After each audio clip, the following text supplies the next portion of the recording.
evening and welcome to NTD News. I'm Stephanie Cox. Here are today's top stories. The FDA approves the Pfizer vaccine. President Biden calls for new vaccine mandates, and the Pentagon is already on track to make that happen for all U.S. service members. The pressure is on to evacuate the tens of thousands of people waiting to leave Afghanistan. That's because the deadline to withdraw U.S. troops is approaching, and the Taliban threaten consequences if it's not met. The death toll from the flash floods in Tennessee is rising. At least 21 were killed and dozens more are missing. The rain on Saturday might have shattered the state record for one-day rainfall. On Capitol Hill, the fate of the infrastructure bill is now in the hands of the House. But it's unclear how smooth this process will be, with moderate Democrats and progressive Democrats at odds over Biden's spending priorities. What are the costs and perks of being a professional dancer? We sat down with a classical Chinese dancer to find out.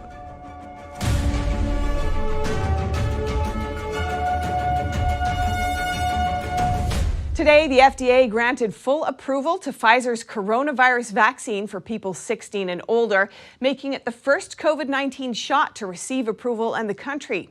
NTD's Grace Coulter has the story. The Pfizer-BioNTech coronavirus vaccine has become the first COVID-19 vaccine to clear the final regulatory hurdle, gaining full FDA approval. Dr. Janet Woodcock, the acting FDA commissioner, said in a statement, "While millions of people have already safely received COVID-19 vaccines, we recognize that for some, the FDA approval of a vaccine may now instill additional confidence to get vaccinated. Today's milestone puts us one step closer to altering the course of this pandemic in the U.S." Pfizer's CEO Albert Bourla said he's hopeful the approval will increase confidence in the vaccine. The FDA said the vaccine proved effective in a clinical trial of approximately 44,000 people. The agency said the shot was 91% effective in preventing COVID-19 infection and was also effective in preventing severe disease and hospitalization. So far, the data from the studies and trials the FDA used in its approval process has not been made public, raising concerns among some health professionals and politicians. On Sunday, Senator Ron Johnson sent a letter to the Biden administration's top health officials warning against the FDA's expected approval. A copy of the letter was obtained by the Washington Times. In it, Johnson argued that the fast-track decision appeared more political than scientific, since it skipped the usual formal advisory committee meeting. He also claimed it didn't fully account for the reports of death and severe adverse reactions people suffered after being vaccinated. NTD reached out to the FDA to ask if and when the data will be available to the public. We also asked whether data from the Vaccine Adverse Event Reporting System was included in the FDA's approval process, but the agency didn't get back to us before airtime. Grace Coulter, NTD News. The FDA's approval of the Pfizer vaccine is triggering vaccine mandates. President Biden's already calling on private businesses to act now. Here are the details. Now that the FDA has granted full approval of the Pfizer vaccine, President Joe Biden is calling on the private sector to impose vaccine mandates or face strict requirements. Today I'm calling on more companies, in the private sector to step up with vaccine requirements that'll reach millions more people.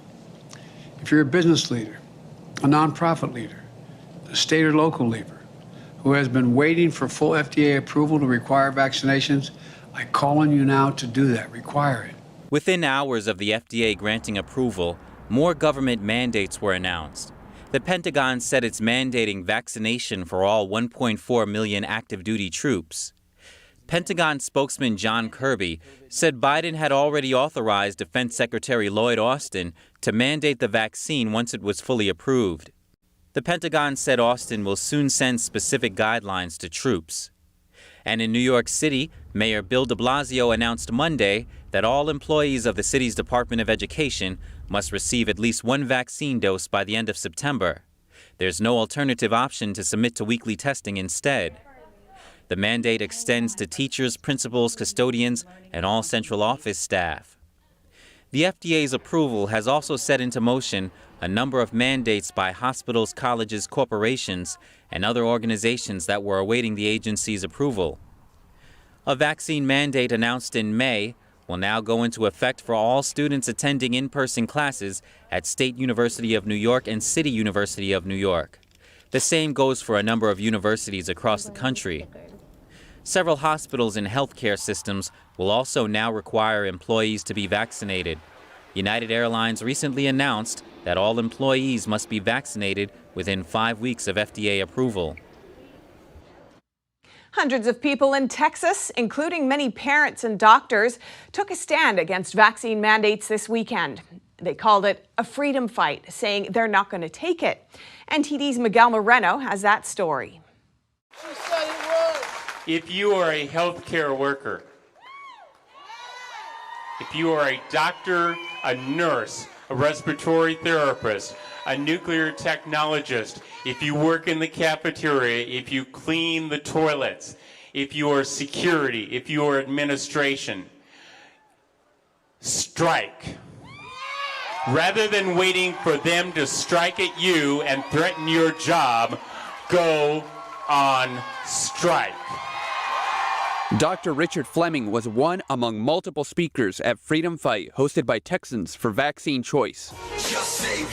Hundreds of rally-goers showed up this Saturday. The organization isn't vaccine passport friendly. In addition to setting the national standard for vaccine choice advocacy, we are proud to have 4 pieces of legislation signed into law, including the incredible accomplishment of banning vaccine passports in the state of Texas. The speakers touched on a variety of issues. A father said the vaccine killed his son, JR. My son received the vaccine and he died a few days later. The only explanation that was given to me was an enlarged heart. So if I have anything to say to anybody, look down at your child. It's not worth the risk. I mean, you see your baby right now, you might not see your baby tomorrow. I have to live with that the rest of my life. I love the hell out of my country, but I don't trust my government anymore. The push to vaccinate is strong in the U.S., but doctors like Amy Offutt gave an account of her success in treating COVID patients with her own care plan using FDA-approved medication. As of this week, my practice has treated approximately 1,200 acutely ill patients as old as 98 years old. We have less than 20 hospitalizations and 0 deaths for patients if they presented before the 7th day. So why isn't this information spreading like fire? Dr. Fleming cited the FDA's own rules on emergency use authorization. If you have treatments, you can't have EUAs, by definition. Other speakers tried to inspire the fighting spirit in the audience, specifically men. Women, listen, you've emasculated men. We're in an hour where we need men of God to step up. Yeah. I know you've got marital issues. Your children are depressed. I know there's strife in your family. I know. This is why you fight. You buckle down and you fight. You look at every guy next to you and you say, man of God, stand up. And if he's not a man of God, you call it out of him. You call the warrior out of the guy. In different states, employees or students have filed lawsuits over vaccine mandates, one of the latest in New Jersey against Rutgers University. Miguel Moreno, NTD News. And one Afghan soldier was killed at the Kabul airport as an unknown gunman started shooting at Allied forces this morning. Allied troops fired back and several more were injured in the process. Thank you, Mr. Kirby. Good morning, everyone. The Pentagon confirmed Monday that an unknown hostile actor opened fire on Afghan forces, helping with Allied evacuations at the Kabul airport. The Allied forces exchanged fire with a gunman who killed one Afghan soldier and injured at least 3 more. The German Defense Ministry first broke the news. In the early hours of the morning, the report was received at 4:13 a.m. There was an exchange of fire at the North Gate. There were no casualties on the U.S. or German side, and the incident is over to that extent. And 7 Afghan civilians died at the airport in a separate incident on Saturday. It's not entirely clear how, but it's possible that they were killed in a stampede amid the chaos or died due to extreme heat. Even getting to the Kabul airport is no easy feat. The Pentagon confirmed that the Taliban have beaten some Americans near the airport. And Defense Secretary Lloyd Austin also said this in an exclusive interview with ABC News. There have been incidents of people, having some tough encounters with Taliban. To help transport evacuees, the Biden administration has activated the Civil Reserve Air Fleet. Commercial airlines, including American Airlines, Atlas Air, Delta Airlines, Omni Air, Hawaiian Airlines, and United Airlines, will be flying evacuees to temporary safe havens. This effort will only use 3 or 4 planes from each of the major carriers, vast fleets of aircraft. So there should be no effect or a minimal effect on commercial air travel. And we'll stay in close coordination with our partners to mitigate any impact. Thousands are still stuck at the Kabul airport waiting for a flight they can board. An Afghan-American family documents their conditions on Instagram. Many people have been sleeping on rocks and trash for a week. The U.S. says it plans to complete its mission in Afghanistan by August 31st. This while the Taliban warn of consequences if that deadline is not met.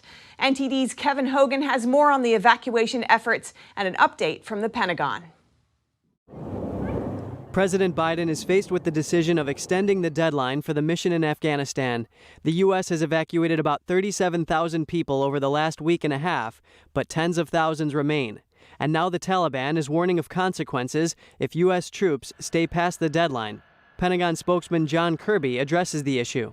Aware of the stated desire by the Taliban to have this mission completed by the 31st of August. I would tell you that we too are still planning on completing it by the 31st of August. That is the mission that had been signed by the Commander-in-Chief, assigned to us, and that's what we're trying to execute at. A Taliban spokesperson told Sky News that August 31st is a red line. He said if the U.S. or U.K. seeks more time for evacuations, it would create mistrust and provoke a reaction from the Taliban. Yet Kirby says the U.S. does not plan to deploy more troops for the time being and will seize every day to evacuate those who need to leave. What's more, State Department spokesperson Ned Price said the mission has a specific end date, and he said the department is working closely with the military on their drawdown plans to make sure Americans are brought back on time, while previewing the potential for returning to the evacuated embassy. Well, we are always evaluating what we have on the ground compared with our needs.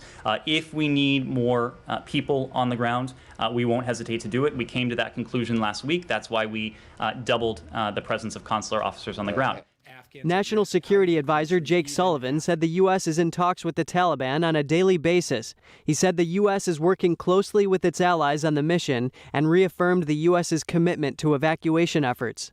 We will continue to get Afghans at risk out of the country even after U.S. military forces have left. Biden said the deadline could be extended, but he hopes it won't have to be. And the Pentagon said it will consider leaving troops there past August 31st, but it will not take back Bagram Air Base. Kevin Hogan, NTD News. At least 21 people were killed in flash floods in Tennessee as record-breaking rain surged through the middle of the state. And rescue workers are searching desperately for dozens of people who are still missing.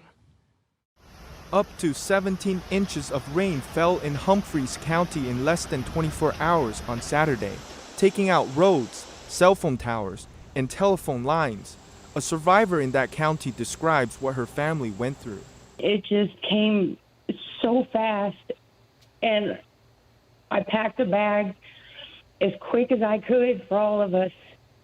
And next thing I know, the water's in my house, and it's up to my chest.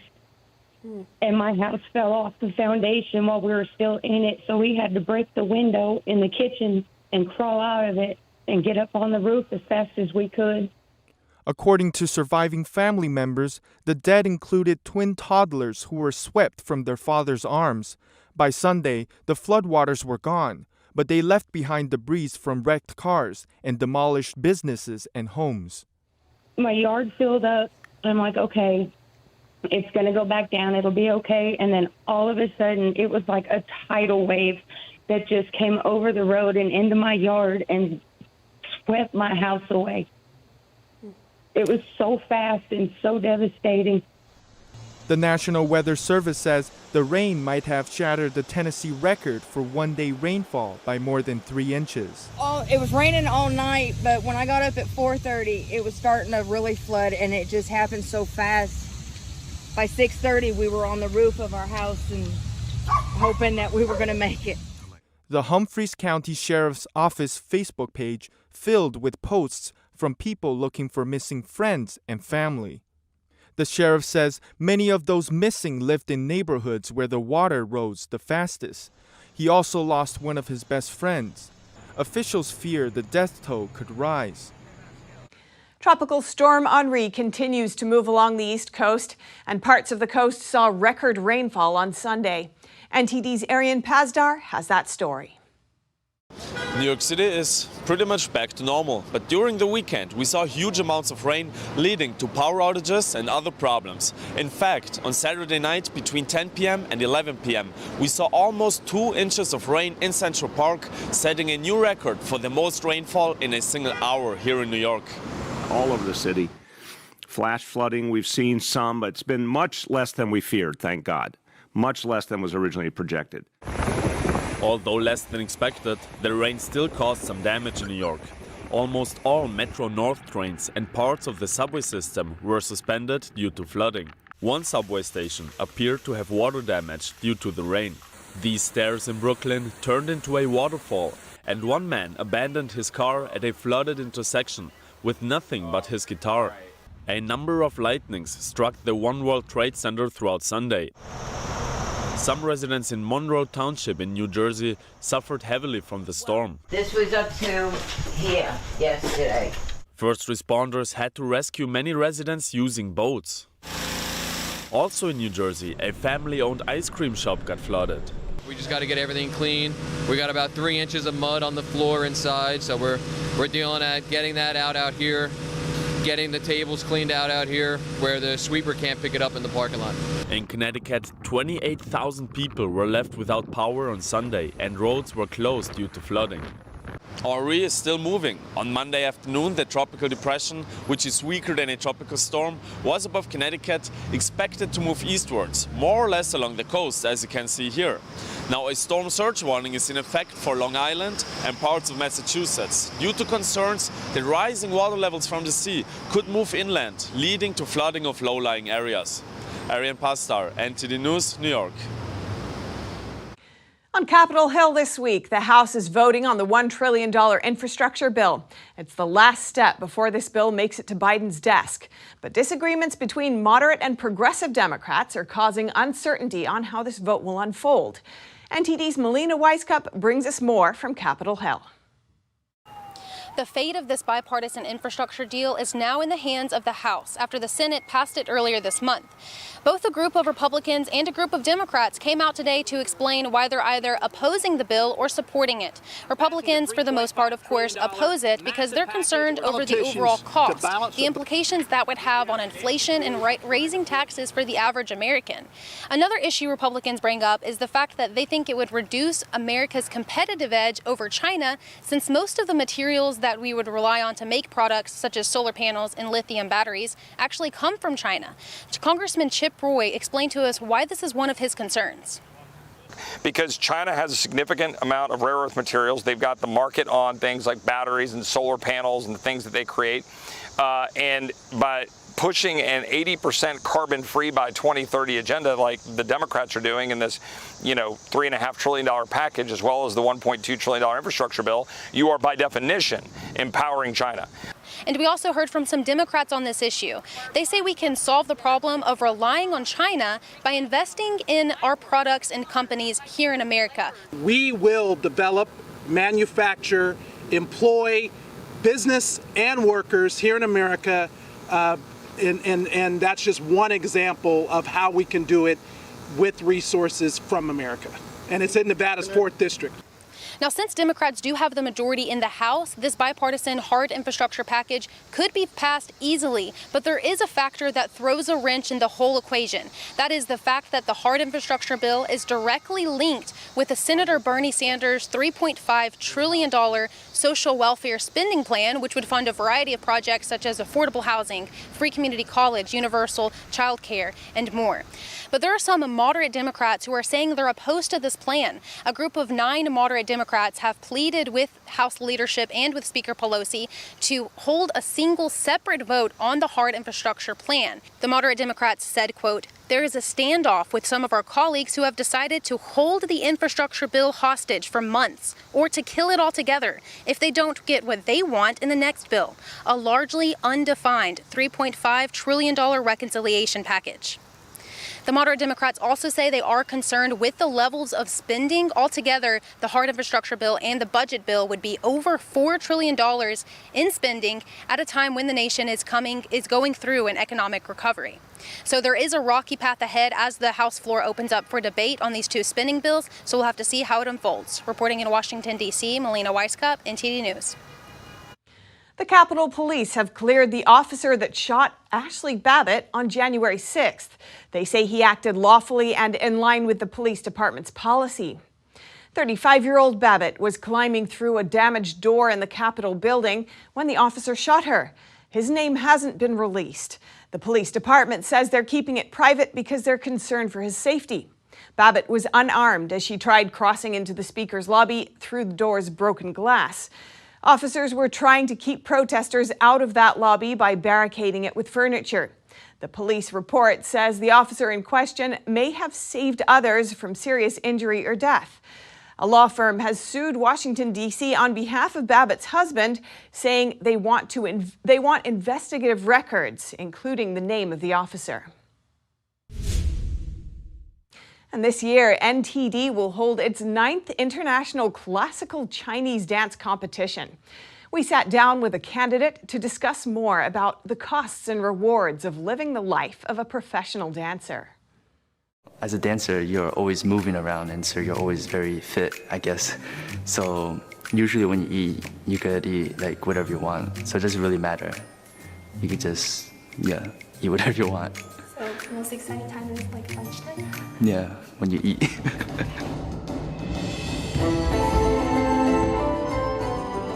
19-year-old Michael Hu is from Feitian Academy of the Arts in upstate New York. Outside school, he goes on tour to perform around the world. His journey with classical Chinese dance didn't start out smoothly. I didn't really like it back then.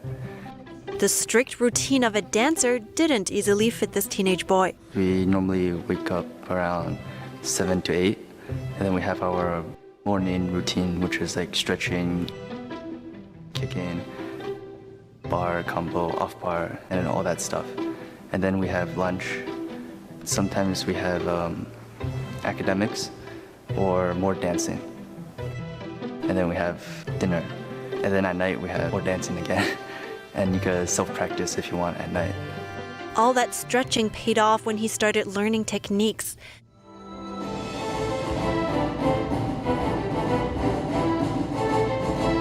Like the technique Shen Yun Shop, where the body leads the hands, and Kwa Dai Tui, where the hips lead the legs. These skills were once lost, but they're believed to reach the highest realm of artistic refinement. So you first use force from your body right here, then it goes all the way into your hands. It's like the girls' water sleeves. Like they do this, and then the sleeves go out.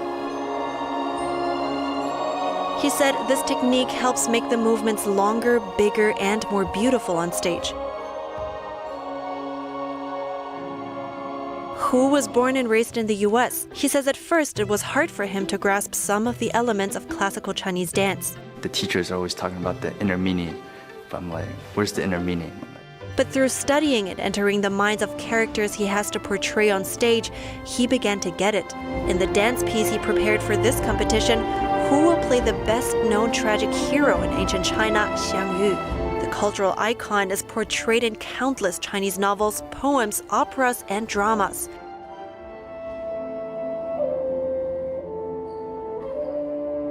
The rebel leader's matchless might and bravery couldn't prevent his eventual defeat and suicide. And his life was said to prove the role of fate and the ancient Chinese belief that higher beings are in control. Even though he was one of the greatest warriors of all time, but heaven just doesn't want him to claim the throne for the emperor. So he accepts that. So he tells his fellow soldiers that it is not that I can't fight, it is that heaven doesn't want me to win. And so, knowing this, he makes his last stand, and then he rather kill himself than surrender to his enemies. Xiang Yu's overbearing pride is seen as his fatal shortcoming, and Hu says he keeps reminding himself about this. One thing is you have to be humble, because there will always be something higher above you.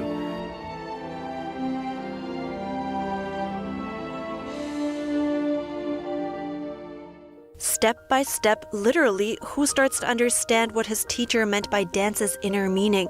Like, one movement could be done in multiple ways, all based on each person's personality. Each movement you do, you're basically trying to put your emotions with your movements.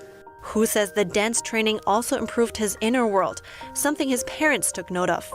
They notice that you become a better person, more tolerant, because after all the stretching you've gone through, you know what a lot of pain could feel like.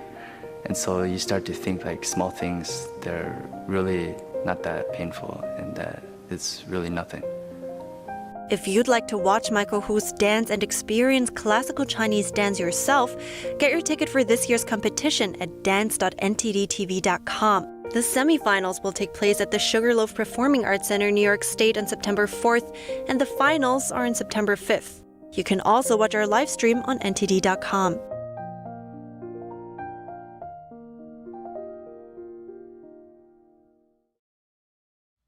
Coming up, after years of investigation, California's Attorney General announced an agreement with the West Coast Police Department. He says the plan would build trust between leaders and the community. Wildfires in Northern California are still raging.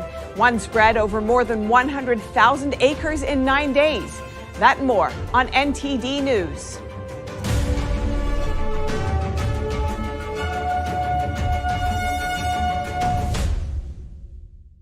Hello, I'm Mike Lindell, inventor of MyPillow. Thanks to your support, you've helped make MyPillow become one of the fastest growing companies in America.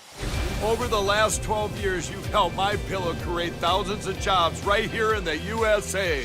When I got MyPillow, I'm asleep almost immediately. I stay asleep at night and I wake up more well-rested in the morning. That's why I invented MyPillow. My patented fill adjusts to your exact individual needs and helps keep your neck supported and aligned.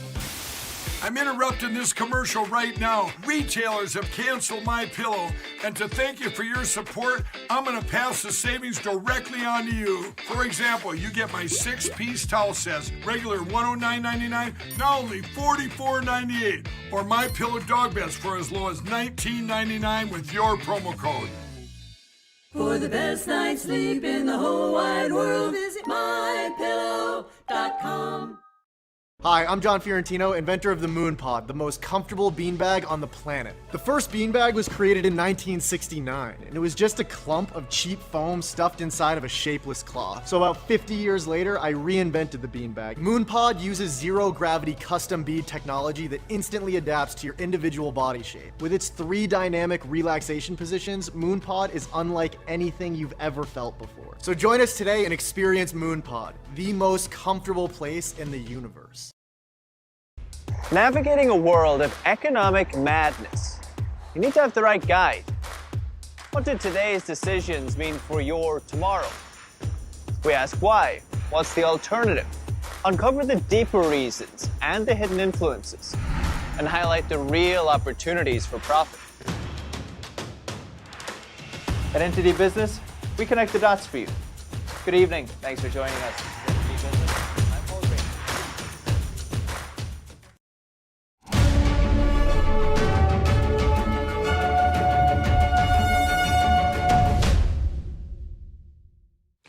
York Governor Andrew Cuomo is on his way out, giving his farewell speech today, but he hasn't changed his story and calls what happened to him a rush to judgment. I understand that there are moments of intense political pressure and media frenzy that cause a rush to judgment. But that is not right. It's not fair or sustainable. Facts still matter. The governor went on to say that the truth will come out, referring to multiple allegations of sexual harassment. He thanked New Yorkers for giving him the honor of serving as governor and asked them to stay New York tough. Cuomo says he believes his successor, Kathy Hochul, will step up to the challenge, and he wished her success. He also gave the state some advice, like mandating the COVID vaccine for teachers and requiring proof of vaccination for large gatherings. And California's Attorney General announced an agreement for reform to local police practices. It's a 5-year plan with the city of Bakersfield, which comes after accusations of police using excessive force. We hear more from NTD's David Lamb.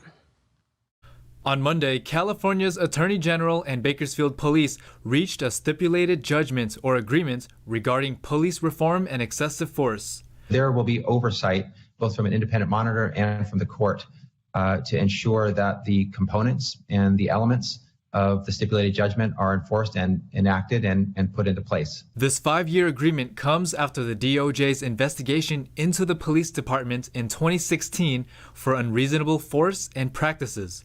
Several reforms include implementing training and policies for excessive force, documenting, and overall police practices. Should they not be, and we do not predict that, we predict that they will be. We've had a very cooperative, collaborative relationship with commitment to these changes. The city's police chief has denied the accusations, but said the department would uphold the agreement.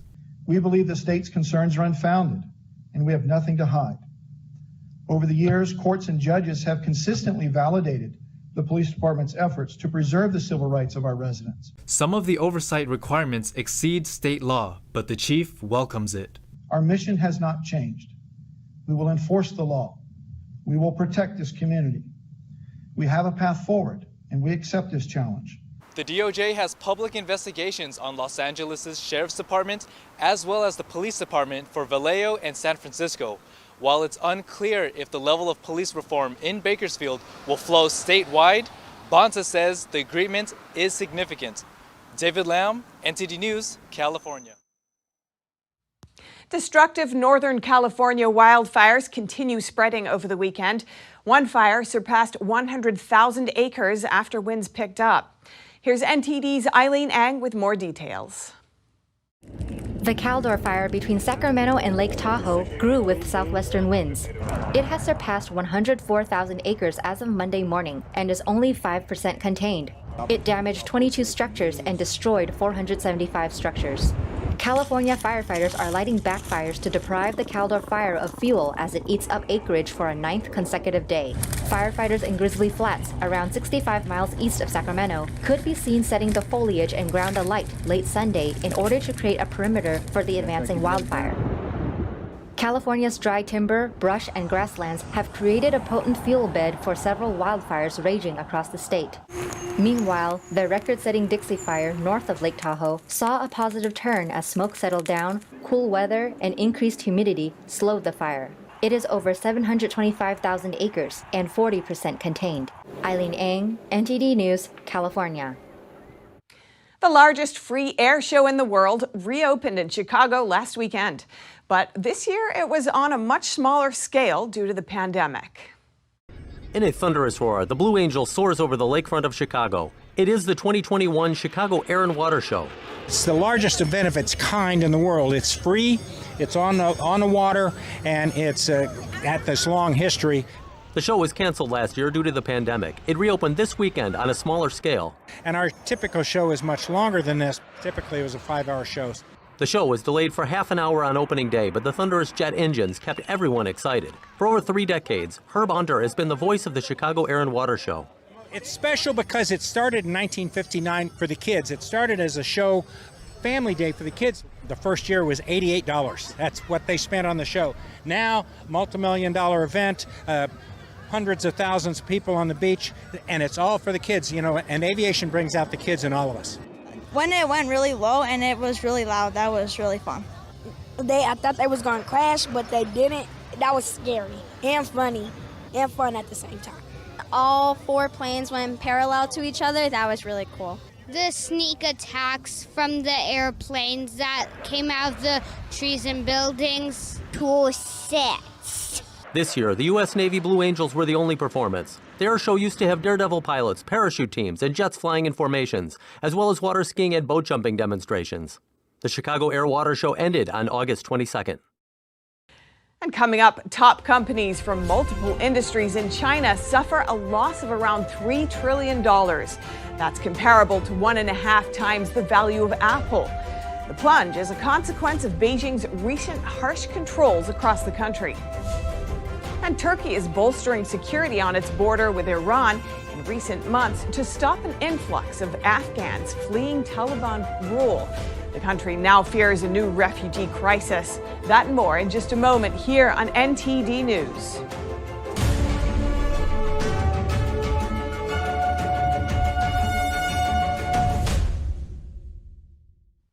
Many top companies across industries in China are seeing a major plunge in their market value. It's a consequence of Beijing's recent wave of tightened control. NTD's Tiffany Meyer has more. China's top companies lost about $3 trillion compared with their peak value this year. That's about 1.5 times the size of Apple and far exceeds most countries' GDP.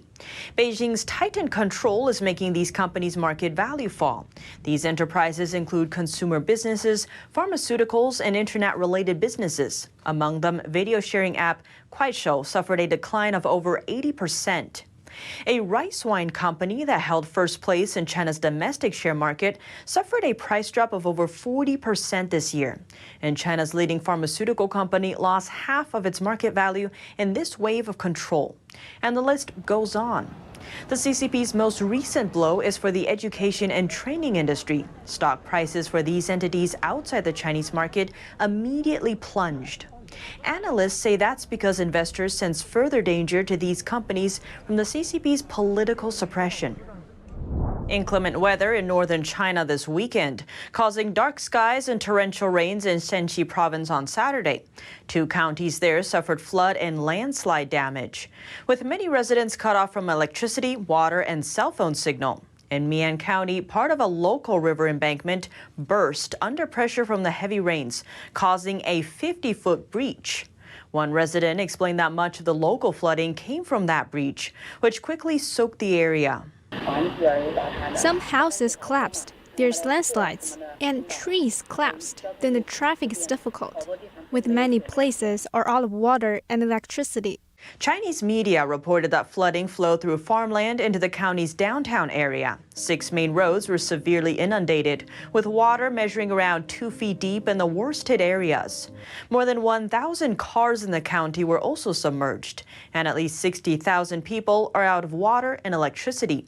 Elsewhere in Sichuan County, floodwaters released from a local reservoir led to similar destruction. One video shows a section of collapsed road in the county, leaving behind a major road hazard.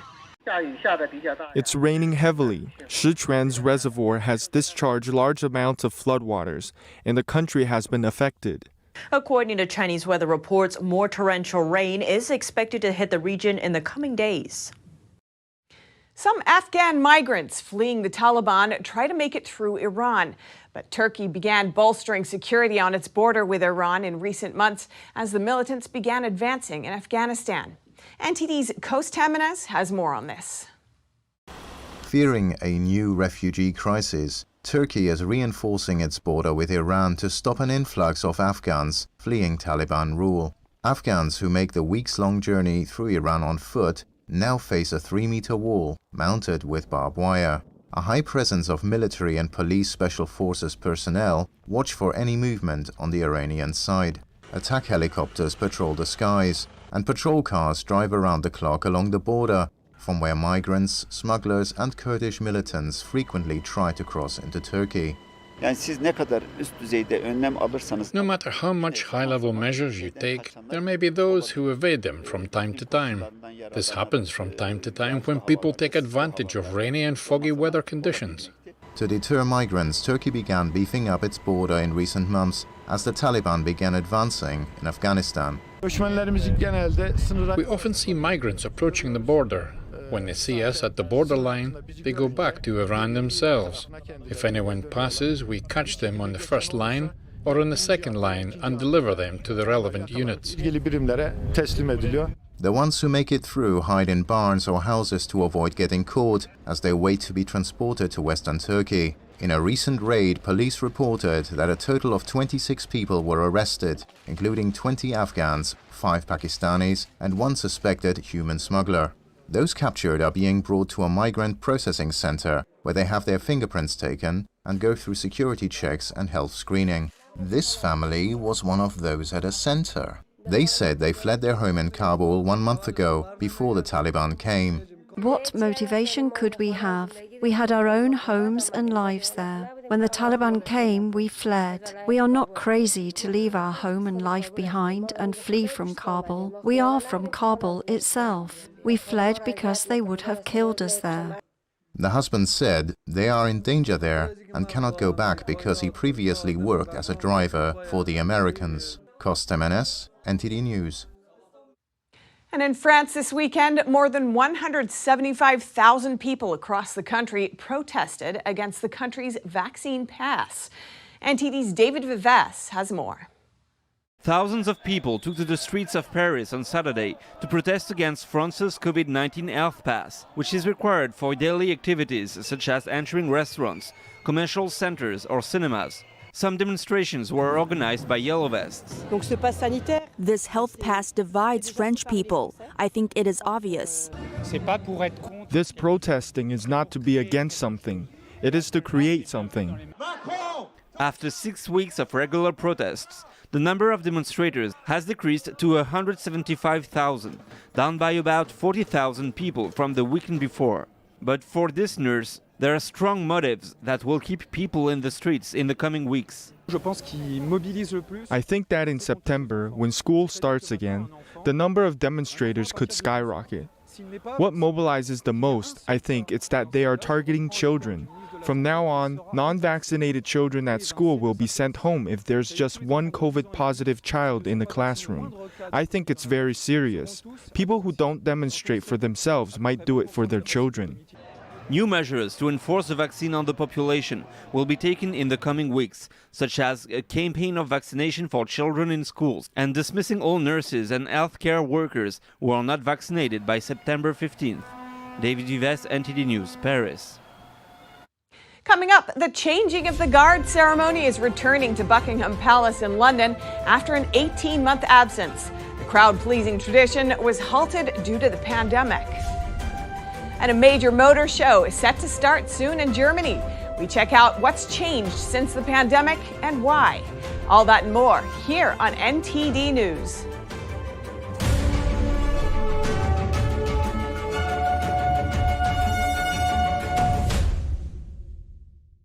You worked hard for your money. You invest in stability for your retirement and your family's future, to build and leave them with something greater. The next unprecedented financial crisis, political misstep, or unstable government can depreciate it all away. It was called the gold standard for a reason, the financial preservation of tomorrow. Diversify your assets against inflation, market volatility, and the unknown with real money. Hedge your wealth with the purest form of money, physical gold and silver. Because any currency printed on paper can be manipulated.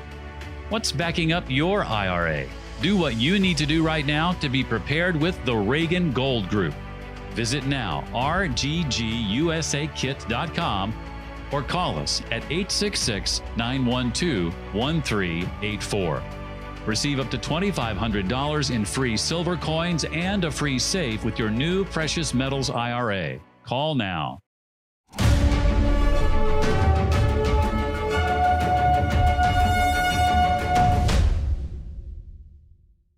The changing of the guard ceremony returned to Buckingham Palace on Monday for the first time since the start of the pandemic last year.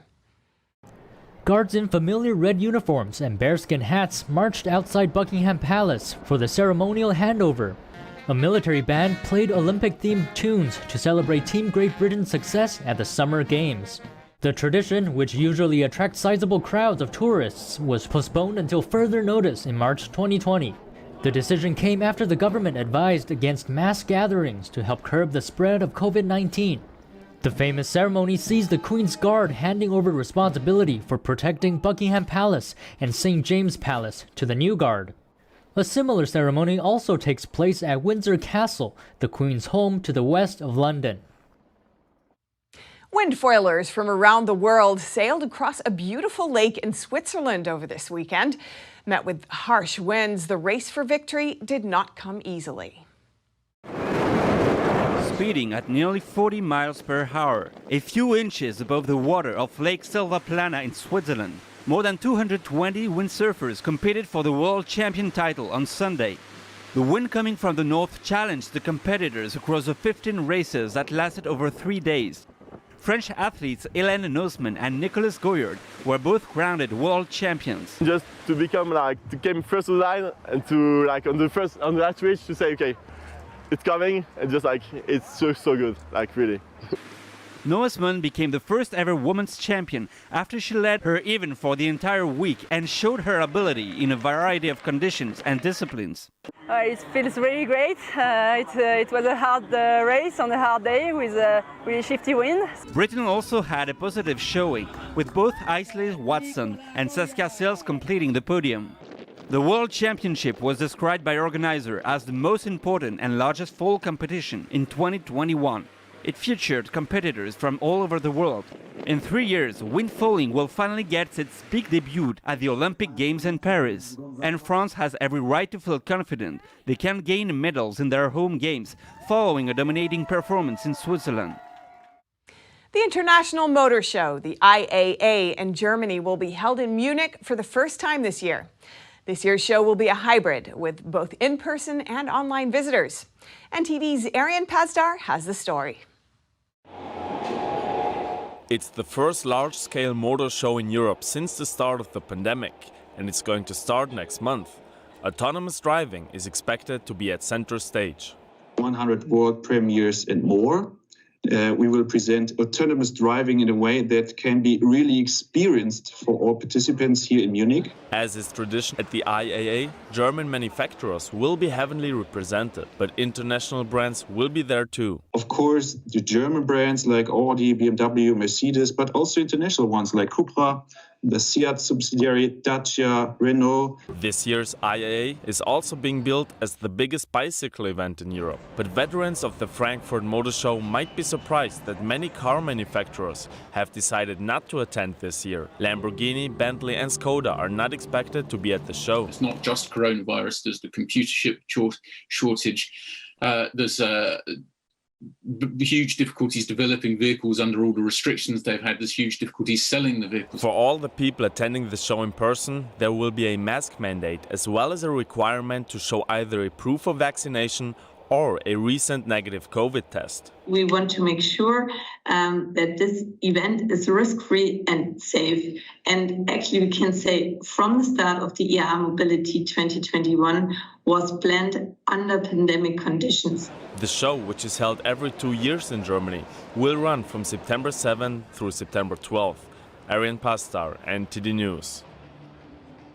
3 Hungarian companies are working together to make hydroponics crop production more efficient. Human-robot collaboration is at the core of their project. NTD's Eddie Aitken brings us this report. Twist and a turn, this robotic arm is taking care of a hydroponics tower. The machine has been developed by 3 Hungarian companies who want to create a safe way for humans and robots to work together.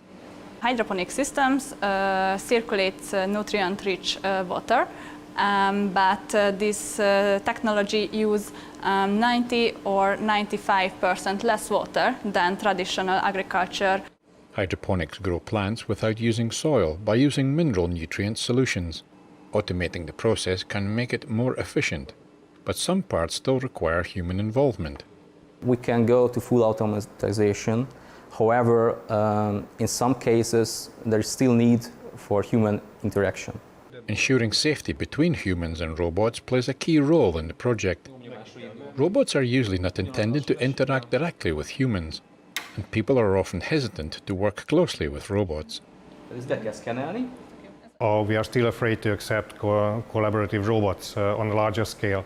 And to promote the spread of these robots, we need to focus on safety and to generate acceptance for the robots. Researchers say the hydroponics project shows humans and robots can work closely together. Further testing will take place on the relationship between man and machine. Eddie Aitken, NTD News. Check out this breathtaking panorama of Mars. NASA says its Curiosity rover took 129 individual images while it traveled up the size of Mars's Mount Sharp. The detailed compilation shows a 360-degree view of part of the red planet's Gale crater, including Rafael Navarro Mountain, named in honor of a late NASA scientist. NASA says the panorama reveals an ancient environment that has dried up over time. They believe the rocks will tell them how this once wet planet changed into the rocky, dry land it is today. And that's all for today's news. Thanks for tuning in. I'm Stephanie Cox.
We have a new channel. Subscribe to us on YouTube at NTD News. Get the highlights of our news broadcast and the most important headlines that we curate especially for you. Don't let YouTube decide what information you get. That's your choice. YouTube is deleting our videos and cuts you off from a source of honest reporting. Make sure you don't lose access to NTD's news content, and take a quick moment to subscribe to our newsletter so no matter what happens here, you'll keep your access to a trustworthy news source.